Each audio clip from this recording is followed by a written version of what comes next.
තව දවස් 8ක් 9ක් ඇති ඉවරයි මේ මාසේ. හරි. ඉතින් විභාගයට මාස 5යි ඉතුරු වෙන්නේ. ගිය අවුරුදු රිසල්ට්ස් වගේ මේ වගේ කාලයක ගිය අවුරුදු රිසල්ට්ස් එනකොට විභාගයට තිබේ මාස 5යි. ඒතර ඒ කාලේ රිසල්ට්ස් ඇවිල්ලා ඕන තරම් මේක කරපුම් ඉඳලා තියෙනවා. නිසා මේ මාස 5 කියන්නේ එහෙම කරන්න බැරි වෙන කාලයක් නෙවෙයි.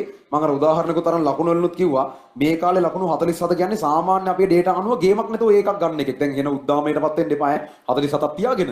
මම කියන්නේ මේ තව වැඩ කරන්න ඕන. හැබැයි ඒ විදිහට වැඩ කරපු මීට කලින් මේ පන්ති ඉතිහාසයේ ඉඳලා තියෙන ළමයි ඒ අරන් තියෙනවා. ඔය 1000 වෙනියනේ 1400 අරන් තියෙනවා 900ක් විතර නකම්.